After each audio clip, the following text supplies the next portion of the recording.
I was fortunate enough to really get to spend most of my career with a company called Jimmy Sanders. And in our seed business, we were manufacturing our own seed, growing and conditioning and packaging, similar to peanuts. So I had a little experience around that.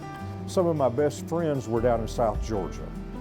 And I understood the economic impact that peanuts had made to their farm, their balance sheets, and their bottom lines. Meanwhile, our neighbors here in Arkansas were growing peanuts. There just needed to be a bigger market because they were convinced they convinced themselves on their own farm that they could grow tremendously high quality peanuts. Their yields were well above national averages. They were a tremendous benefit in rotation with cotton. So peanuts have a good margin at the farm gate for our farmer, and they add value to the subsequent crops.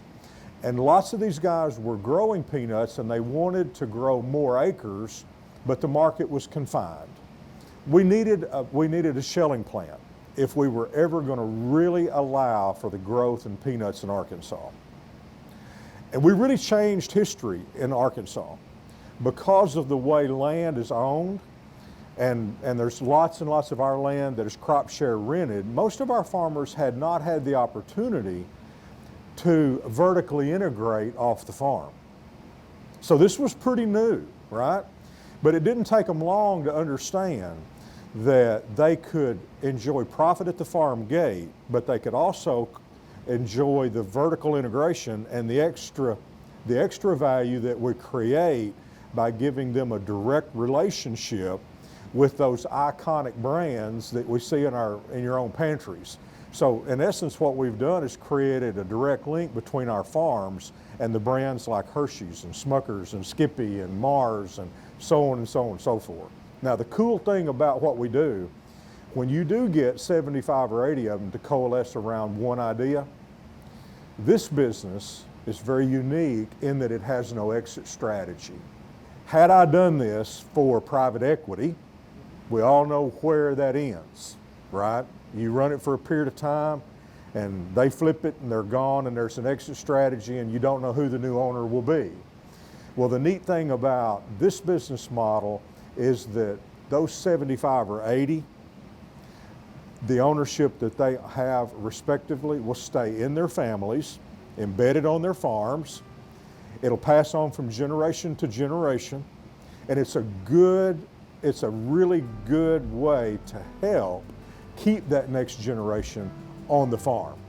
Well, so what happens here looks like a little bit of magic, but really it's a whole lot of hard work. We grow peanuts from Louisiana, around Tallulah, up to nearly Sikeston, Missouri. We have buying points that accept the crop at harvest, and at harvest, those individual buying points, in coordination with the USDA, grades them, gets them put in the loan.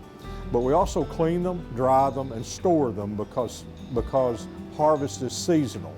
And when they come in from the buying points to the shelling plant, then is when we really begin to transform that peanut from that thing that was dug out of the ground, that still has a little dirt on it, that still has a few vines and a little bit of form material, until we exit out of this place with practically 0% form material and pure peanuts that are sorted into grades.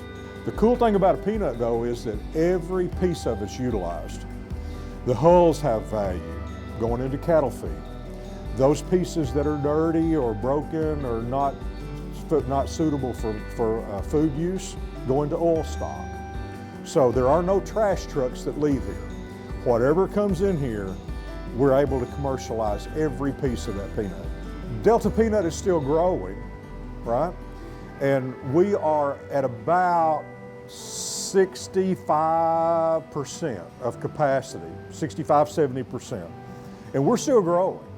And so my message to farmers is, if someone is interested in growing peanuts and they've never grown them before, or if they've grown them before and they'd like to be part of the Delta experience, contact some of us because we still have room to include more farmers into our business model.